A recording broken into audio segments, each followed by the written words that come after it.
All right, welcome back. You listen to the Truth Be Told Sports Podcast, and we're at the part of the show where I suck at. So I'm gonna hand it over to my man Hollow Point and let him do it for me. Hollow Point, take it away. So, wanted to make sure you guys are following us on Twitter at Truth Be Told. Actually, TBTS Podcast. We are on Instagram, Truth Be Told Sports Podcast. We're also on Facebook. We have a Facebook group, Truth Be Told Sports. We have a Truth Be Told Podcast page. We also have a website, www.truthbetoldsportspodcast.com, where you can get the latest in our podcast. You can also get merch. You can also donate to the cause if you're feeling froggy. You can also leave comments. You can also go on any of the streaming podcasts that are available. So you got Apple, Google, Spotify, Radio Republic, iHeart Radio, yeah. The whole thing. Don't forget to subscribe there, leave comments there, so we everywhere. So hit us up anytime. We're also on YouTube. That's right. Told Sports Podcast. So hit us up even there, subscribe there, share it and like it and all that jazz. That's what's up. Good job, bro. Thank you for doing that for me again. That's why I pay you the big bucks in the future. Yep. Make flurry, baby. You guys catch that Buffalo and Ravens game? Yes. Yeah, what'd you think about that game, man? I mean, I picked the Ravens last week, and I was wrong. Yeah. As much as I wanted, like I said, I think I said as much as I wanted to pick the Bills, I went with the Ravens, and for every reason I wanted to pick the Bills was exactly what happened. So I got to go with my gut from now on. I'm like, I don't think it did though. Seems like it did, but I think the what happened in the game, and just taking notes, the Buffalo defense. None of us talked about how good that Buffalo defense showed up. Right. He showed up. Like, to be honest, with both defenses showed up. Mm-hmm. Like, as much as we thought that Josh Allen was going to do his thing and throw the ball around the yard, he didn't. No. He only got the touchdown off of a freaking smoke screen, like a 2-yard smoke screen. But they didn't score a lot of points. They just their defense held the Ravens at bay, and it kind of, I think Harbaugh's hubris kind of got the best of him because, and maybe I don't know who's calling the plays, but I think when you line up in a strong running formation, daring people to stop you to run, and then they stop you to run, you got to have something else. And he kind of square peg, round hole, trying to, it's going to work. Oh, it's going to work. Hold on, keep going. Right. He kept trying to do the same thing, and I'm looking like, man, they're stopping that stuff. They're not letting him get up the middle. They're not letting the quarterback run happen. You're going to have to play action, or you're going to have to go into a spread formation, run from that, just run from different formations. So you don't have to stop the run, just stop. So obvious with your formation runs, and he wasn't. His personnel was, he'd have two tight ends, 3 sometimes, running backs and a quarterback say, hey, we're trying to run. Wow. In the beginning they were, but then Buffalo made the adjustment, and they were like, they pretty much said that you're going to have to beat me by throwing over the top of my head. And I don't think the Ravens coaches didn't. I don't think they made the adjustment to do so. Nah, they didn't. I didn't see them throw the ball too much down the field until that new guy they got in there after Lamar Jackson got hurt. Oh, Huntley. Huntley was throwing the ball down the field. He just missed a couple times. Oh, you saw the one he missed wide open? Oh, wide open, man. Man, he missed that one. I was upset for him. You know what I'm saying? I mean, you can tell somebody wanted to punch him in the stomach after that. One thing they were reporting on was that wind was doing some strange things to that ball. Out there. So that was one thing, but they said it was swirling all over the place. That's kind of like why the passing wasn't what it was expected to be. Right. I don't know. I think I took the Bills by 2 scores. Good job. That's him saying "I told you so." Yeah, no, that's him. That's definitely him saying that. Whatever. I just didn't know how you thought it was going to go, but yes, you were right. No, it definitely didn't. I really did not expect it to be 17-3. Exactly. Right. No one did. We were thinking there's going to be some sort of form of shootout of some sort, you know. Now, I did see that. I did see right after we recorded last week's episode that there was like a 40% chance of snow or something, and Lamar Jackson publicly said that'd be the first time he played in snow. I was like, oh, you have the defense licking their chops right now. I don't think that made a difference. Like his style, the snow doesn't matter. Like, well, yeah, you know what I mean. Like, but if he's not used to dealing with it, yeah. I mean, like I said, if he's not, I think with him, his problem was, and it's what it always is when he starts getting into trouble. It's like he seems to think that he can just outrun the problem. Right. You know, he thinks he's faster than everybody. I mean, he is faster if we're lining up together running some racing. But if you're running to where I'm already at, I'm going to hit you every time. Like, you're not going to outrun me if I'm sitting there where you're trying to go. And, like, a lot of times when he drops back to pass, I don't think he drops back with the notion where he wants to actually throw the ball. I think he's just trying to bide his time so he can run. Kind of like what Michael Vick used to do back in the day. Right. Well, the Ravens have some time to think about some adjustments, obviously, and they started already by releasing Mark Ingram.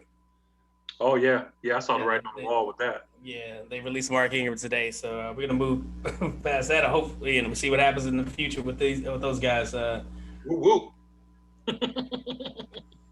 So from one game that went, I guess, kind of unexpected to a game that really went unexpected was the KC and Cleveland game. I was expecting a blowout, but Cleveland showed up in this game. Cleveland showed up when Patrick Mahomes went night-night. No, it was still a close game around before then. It was 19-3. Yeah, that was. Oh, come on now. It was 19-3 when. And they were driving. They were driving when he went night-night. That's true. That's right. What am I thinking? It was 19-3. Yeah. Okay, so. Okay, I probably wasn't close, but you know, obviously Patrick Mahomes went night, and anything's possible came in to save the day. Henny giving Sunday. Came in to save the day. What you Shout think? out to Andy Reid and Eric. How do you say his last name? Changing up their game plan in the fourth quarter of a tight game. They made a ballsy. That fourth down play was a ballsy play. That was a ballsy play call. Like I don't know about the going for it. Like it didn't take a lot of balls to make that decision to go for it, but that play call in particular was ballsy. Oh, run out pass to Tyreek Hill. Yeah. That was a ballsy play call because anything could have happened in that play call, and the Browns had the momentum going in. You know, it was 22-17 at that point, and you could tell they weren't really going for a touchdown because all they needed was a first down to ice the game. Yeah. So I think they did it conservatively, but they used the element of surprise because a lot of times that's when a backup comes in, they're like, look, just don't lose it for us. Just right. Ride your time, you know, hand off, hand off, punt, hand off. Try not to punt, you know what I mean? But, you know, shockingly, KC's defense showed up. And they did. What I hope they would do is they were very opportunistic. Honey Badger got in there and wrecked some stuff up, and they got a couple. You got a pick, right? You got a pick, yeah, and they got opportune sacks. And not saying Mayfield did okay. You know, he didn't do terribly. You could tell he won that ball back though. For sure. After his last drive, you could tell him sitting there on the sideline that he won the ball back.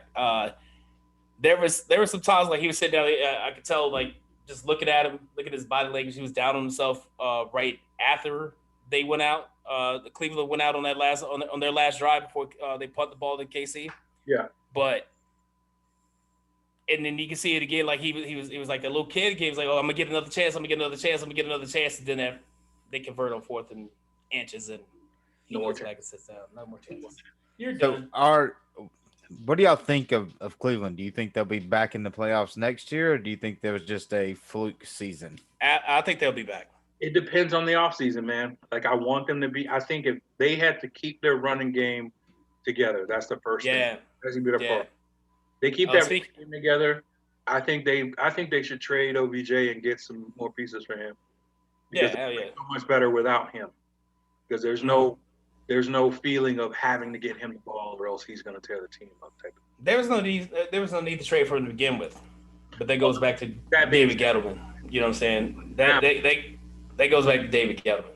Yeah, but now I think it's kind of a addition by subtraction, like I always say. It's like it's a better team cohesion if he's not there. It's I feel bad because he's not like been a nuisance to the team. He's actually been he's been hurt. Model citizen. He's just been hurt. But like, he's hurt, so he's not really doing me any good. So why not just ship him somewhere else? Get some pieces for him, because they need. I mean, they can fill in. They have a good offensive line. I think maybe they get a couple draft picks, get better in the defensive backfield, maybe, and maybe the linebacker position. Yeah, definitely. Some help there. So I think they can definitely be good. I think the Steelers are on a down slope, and nobody wants to really admit it. The Steelers? Yeah, I think. I mean, we saw that in the last 5 games. Yeah, but I think that's like the trend. Like, it's going to go for a full season next year. Right. I mean, like, they have receivers, but you don't have a running game. It's not really that healthy. You know, if you don't have 2 elite pass rushers, you don't have a really solid defense. That's true. True that. You know what I mean? So yeah. So to answer your question, yes, I do see the Browns coming back and being a team that's in the playoff mix for sure. I agree. So on to the Saints and the Buccaneers. So are we bypassing the Packers Rams because that was a debacle? We knew what that was going to be, and that's what it was. Oh yeah, man, we can, but we can come back and talk about it. Do you want to talk about it? Yeah, well, I get it, because like we all picked the Packers, and we all said what was going to happen. So right, I know what I'm saying. It was like, we knew it was going to happen, and it happened. I mean, for our listeners' sake, well, the Rams played the Packers, and the Packers beat the Rams. There you go. Yeah. Moving on. Moving on. Okay, so on to like the Granddaddy Bowl. What'd you think of that game? Because like I think a lot of people going into that game, it was Breeze versus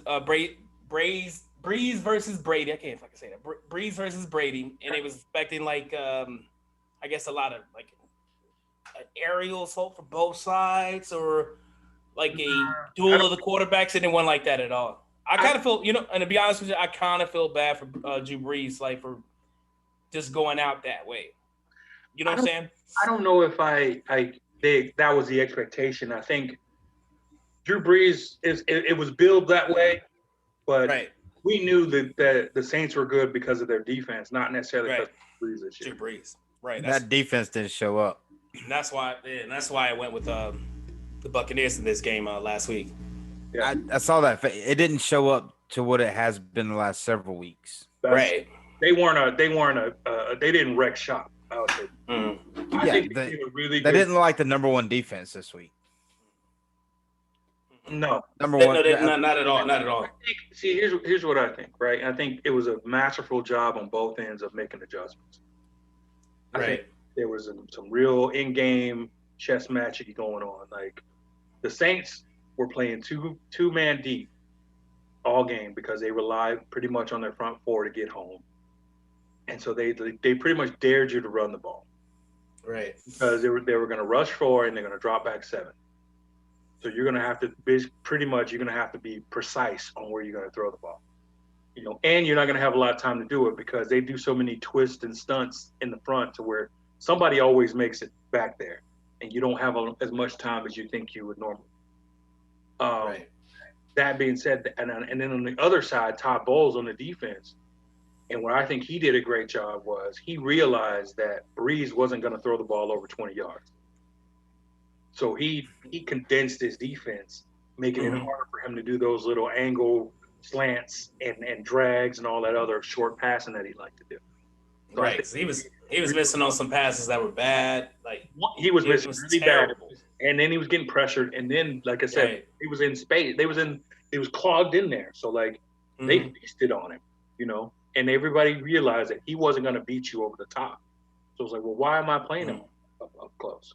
So where it started was the Saints had great field position with their special teams because Tampa Bay can't cover kicks for some reason. Punts. Dude, that tackle. Right.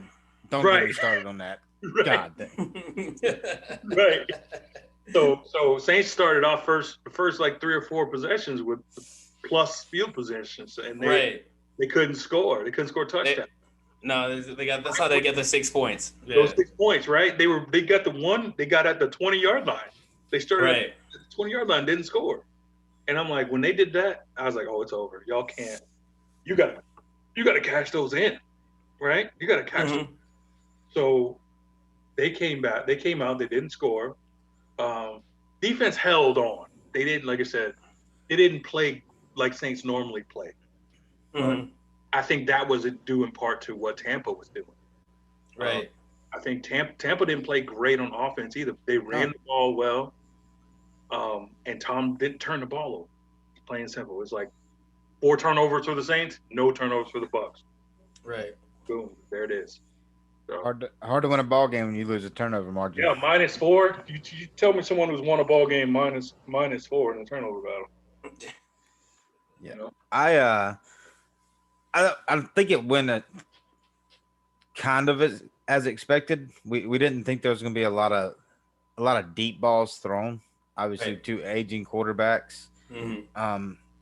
I thought Tampa Bay was going to win, but I expected the Saints defense to get a little more pressure on Tom. I mean, I don't know how many sacks they had, but they got to him a couple times. I just don't think that they did enough to stop him, and they didn't. Kind of like the other games that we've talked about, there wasn't much adjustments made. They stuck to their game plan, and it didn't work. Fournette had a decent game. Brady was finding the open receivers because he was having time to throw. Right. And he did take a shot down the field, at least one that I saw. He was like 2 or 3 down. He was like 2 for 6 on passes of like 20 or more yards, something like that. So he hit a couple of them, but he didn't hit all. He wasn't great down there. No, he wasn't. No, he wasn't great at all. When's the last time y'all saw Brady do any kind of quarterback sneak? More or less one for a touchdown. A long time ago. I can believe that. I can believe that play call myself. Oh, dude, no, I knew that was. He does that all the time. He's one of the best. I didn't in the business. I think. I mean, just the way they were running the ball, I was expecting another handoff to. No, I hear you. It made perfect sense. I'm not gonna lie, dude. I'm not a huge Brady. I know you're not a Brady fan either. I'm not. But when he high-fived the ref, knowing he wasn't gonna get it back, I laughed. Yeah, that's funny. That's hilarious. That's hilarious. That was it. I was like, all right, I see you, Brady. I see you with your personality. Yeah. He was kind of having fun in that game. So now it brings it back to now we have Aaron Rodgers versus Tom Brady for the NFC Championship game. What are your thoughts on this game? Let's talk about the game. Then give me your thoughts on the game and give me a prediction at the end. Mike, I'll let you start, bro. It's gonna be at Lambeau. You have obviously both teams have momentum. I mean, they're in the playoffs. I think it's going to be tough. It's going to be a fun matchup to watch. Right. A lot of people don't like Aaron Rodgers. I do. I'm a big time Aaron Rodgers fan. I think it's going to be a Green Bay. I don't think it's going to be a big shootout. I don't think they're going to do like they did this week to Los Angeles, but I think they win by 7. I think that running game is going to help them out. It's going to open up the passing game, and Rodgers is damn good at avoiding a sack and pressure. Yeah, he is. He is. I'm gonna disagree with you. 2 weeks in a row. That's right. I'm gonna have to go with the Buccaneers in this game. Reasons being, it sucks to say Tom Brady is that dude, bro. What? Yeah, Tom Brady's that dude, bro. Like I try to find myself like because I'm trying to be better at this. You know what I'm saying? So I'm being as not as objective as possible. Like I went back and I looked at the week 6. I think they played the Packers in week 6, and Tom destroyed them boys. He did. Picked them apart. You know what I'm saying? Into the pack, they put the garbage squad in. Now, granted, that game was at Tampa, and I think that they've only played 3 times before, and I think they played 1 time before in Lambeau, and the Patriots won that one. Mm-hmm. So, and people's like to say, "Oh, it's a cold weather," but like Tom played in New England for how long? It's not going to affect him. But how are the other players going to be affected? Not going to affect him. If Tom Brady's my quarterback and he's like, "Hey, let's go play some football," and I'm gonna trust his leadership. His leadership has been proven over time. You know what I'm saying? So, I just think I hate to say it. If I had to give a score out, I would say probably it's gonna be a lot closer than the last game. I would say 27-10, 27-13. Around there, Buccaneers. Okay, 2 scores on the road in Lambeau. I don't think. I mean, he hasn't played any like a home game in Lambeau in how long? I mean, other than like last night was the first time they played a home game in Lambeau, but about an NFC Championship game, hosted an NFC Championship game. That's what I meant. This is his first. This is his first. So like nerves. So you got to think about that stuff too. So I'm gonna say Tom Brady does this shit. Whether he's saying at home or he's on the road, he does this shit, and we all know that. So I'm gonna have to go. I'm gonna have to go with Tom Brady and the Buccaneers. And I know it's fucking crazy, but Twilight Zone right now. It's crazy. Not right. All right.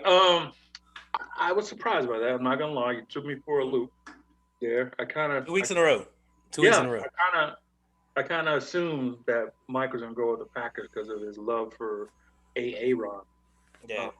But I look at it and I try to be as objective as possible because I am not a huge A-Rod fan. I respect him. Yeah.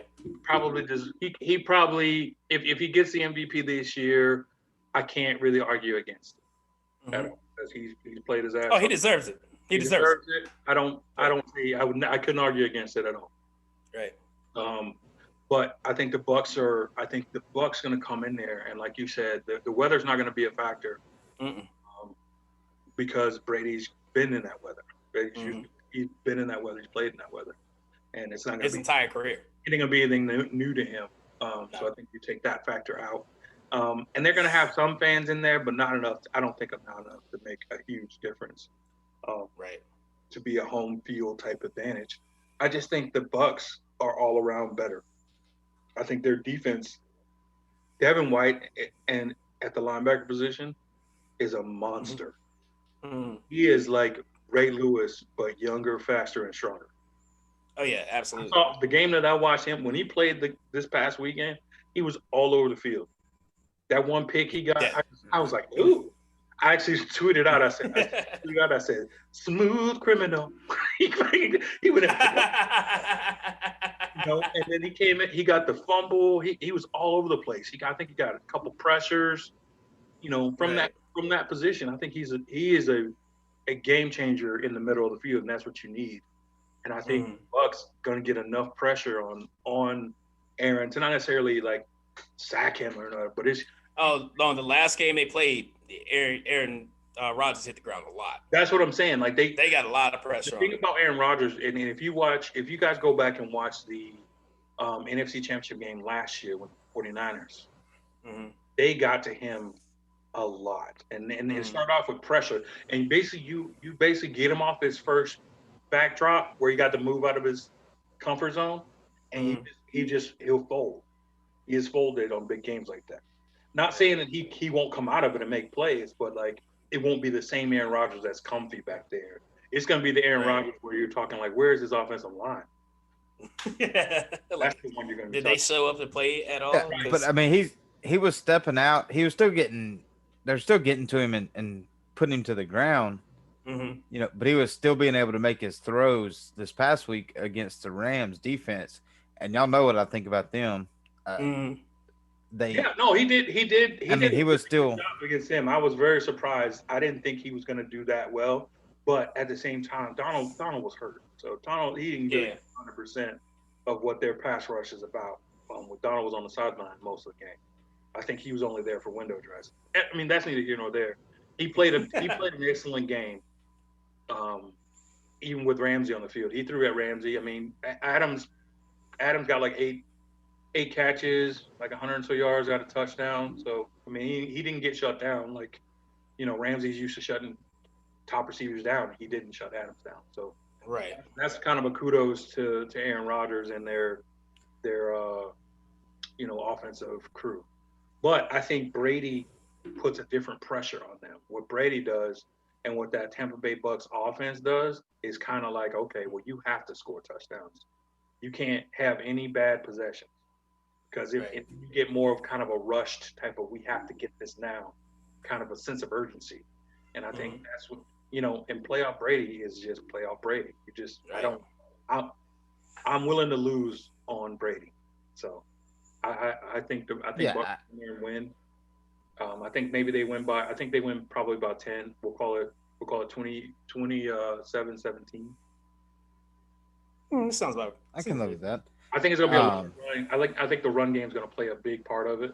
I think both sides. I think one of the things that Tampa Bay needs to probably improve is probably their rush defense. Because lately, even though it's really good during the season, lately it's kind of been a little holes in there. And who'd you go with again? The Bucs. Bucs. Okay. So we got 27. Bucs. Packers. While we're on this, I've thought about how to say this all day, and I don't really know exactly how to say it. Mm-hmm. I'm getting to the point where it's really hard for me not to say Brady is the GOAT. Yeah. I've said for years it's a system. Yeah, you had a whole 1-minute episode about him. Yeah, I still think the system is what got him there. But watching what he has done in Tampa this year and what he did this past weekend, I'm not admitting it yet. We'll come back. But he might be. We'll circle back to it. We'll put a pin in this one. We'll circle back to it. Yeah. We'll come back. So it didn't come out of his mouth, but it's very close. I came home and started drinking. I thought about it so much today. Wow. Tell me how you really feel, bro. So, of course, we have to go across the conference and talk about the American League or American Football Conference or whatever. The AFC Championship game, the Kansas City Chiefs will host the Buffalo Bills. I'll start with this. As much as I want to say the Buffalo Bills will win this game, I'm going to have to go against that again for the second week in a row. Go against Buffalo and say the Kansas City Chiefs is going to win this game. Reason why I say Buffalo has a chance, the defense, like we talked about before, the defense stepped up in this game against Baltimore. And if that and I feel like if that defense can make a couple of stops and against the Kansas City offense and Jared Allen and those boys on the offense can put the ball in the end zone, they have a really good chance to win this game. But Patrick Mahomes, he did get knocked out, but he'll be right back. Obviously he's gonna be right back. So I think he's definitely gonna play in this game. So you just can't stop it. And then Jared Allen from time to time he makes some mistakes on offense and makes some bad throws, and it could cost him. They also played week 6 this week, and that was before KC just lit them up. That game was pretty close. And it was because like Jared Allen made a couple of mistakes. You know what I'm saying? So, possibility. But I'm going with KC. I'm going with KC in a tight game. I'm gonna say 34-24. Okay.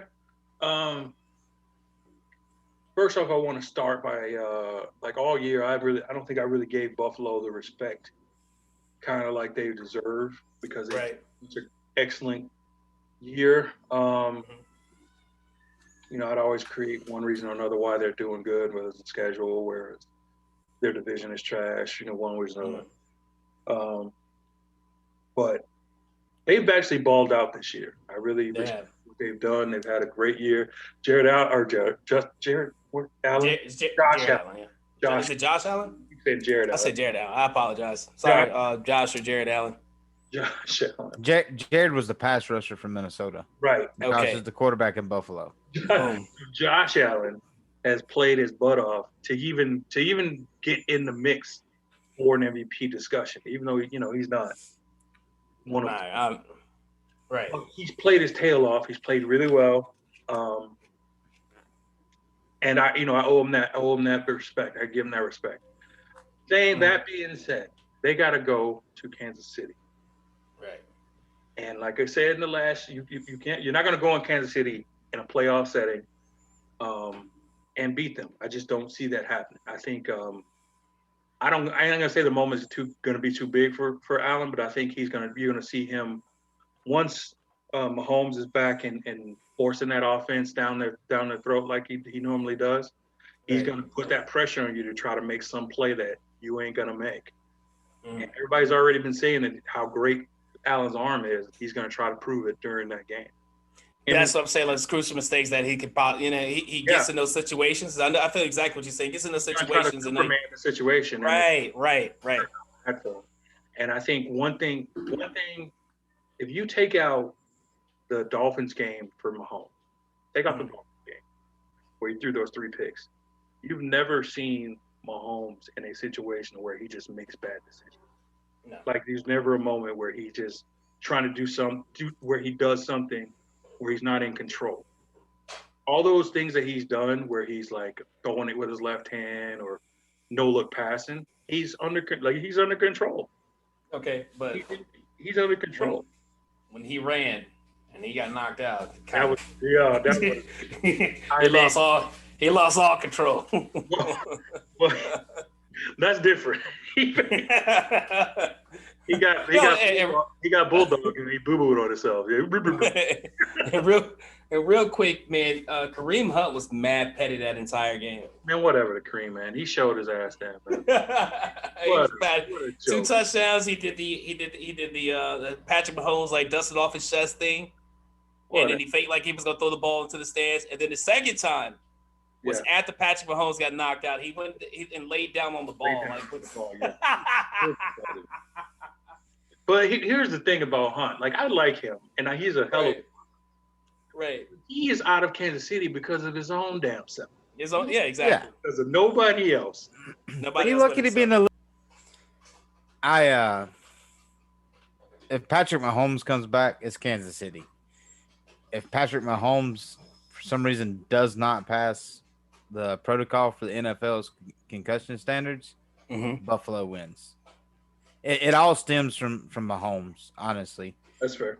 If he's back, he does his thing. If he's not, it's going to allow Buffalo's defense to change a little bit because Henne doesn't have the arm, doesn't have the legs. And they're going to be able to get after him a little more, and they're going to force him, like you just said, like if Mahomes is there, he'll force Allen into plays. Well, Buffalo's defense will force Henne into plays to try to keep up with Allen, and it's not going to work out in their favor.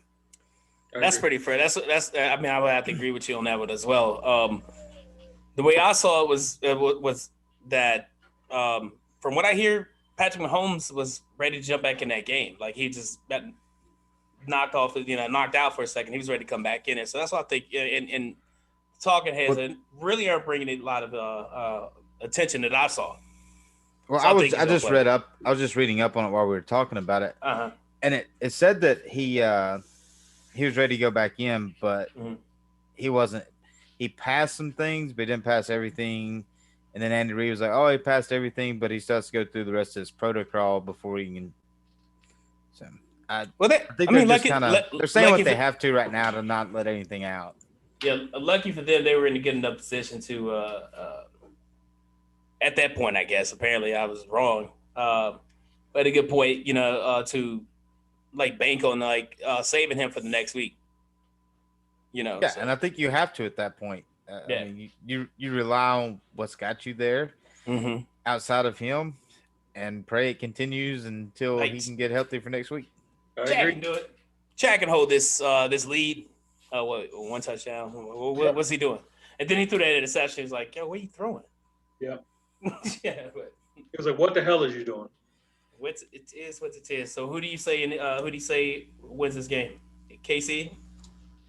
Give me a score. Yeah. KC 35-17 with Mahomes. But Buffalo wins if Mahomes doesn't play. Yeah. Oh my gosh. Gotcha. Yeah. And also I think if they get up to a 35-17 score in the fourth quarter, they bring Henny in to just protect the lead so they can protect Mahomes. Smart. All right. Well, that's gonna be it, man. Great show. Yeah, man. Great show. Hollow Point, you got anything to leave us with, Hollow Point? Yeah, man, I appreciate everybody for listening in, tuning in. Again, happy Martin Luther King Day. Means a lot. This day kind of, I traveled today, but it means a lot to me because I read a lot about his struggles and what he went through and all the change that he tried to make, and even we are now to this day still trying to make change, and it's just right. It makes me both sad and happy. So I like to remember this day for him, and try to live like he tried to live. Just try to make it equal. Love everybody. Be a good person. But I appreciate everybody listening in. Shout out to everybody who listened in to us, all the new listeners. Everybody, all the day ones. I really appreciate y'all. Y'all keep us going. Even though we do it for ourselves anyway, but it's always good when people give you those kind of responses like, "Hey man, we love your show," or this type of stuff. Shout out to this. I want to give one special shout out to Amateur Hour Sports Talk, who was just starting up. My boy Ryan Bellery, he's in the group. Him and his boys doing a podcast. I think they're like on their third episode. So check them out if you get a chance. Definitely would do that. They're good. They're good people. So. Okay. But then come back. But go there. Back. Then come back. Come right back. Yeah. That's all, man. I appreciate it. Wait, Mike, you got anything, brother? I got a couple things. We'll start out with shout out to Doug Smith at the Touchdown with Doug Smith. Go check him out on YouTube. Subscribe. I called it on Facebook a while ago. He has a draft prospect for the 2021 NFL draft. Join him on the show. Y'all go check that out. It's a guy from Syracuse. I don't remember his name. Shout out to Moneyline Media. Them boys. Yes, sir. And I got a question for y'all that listen to answer on the page. I saw a thing that said Brady said he's going to see how the feels, think about the season now that it's over. If you're Sean Payton, do you say it's time to go? I know what you guys think, but I want you guys in the thing to listen. You diehard Saints fans, you football fans. Oh my! Let me know what y'all think. Okay. As always, thank you guys for listening to Truth Be Told Sports Podcast. Hollow Point, White Mike, and I, we were very gracious to be guys who listen to us. Like Hollow Point said, it's always good to hear that someone walk up to us, "Hey man, I heard your show, I like it. Thanks." Oh man, appreciate it. Thank you. You know what I'm saying? So it's always good to see that. To just touch on a little bit, shout out to everybody else. Three Brothers No Sense, Beautiful Paradise, all those other podcasts that we support. But I want to get to kind of like talk to you on what Mike was talking about a little bit, and it reminded me, Saints fans. Okay, look, you lost.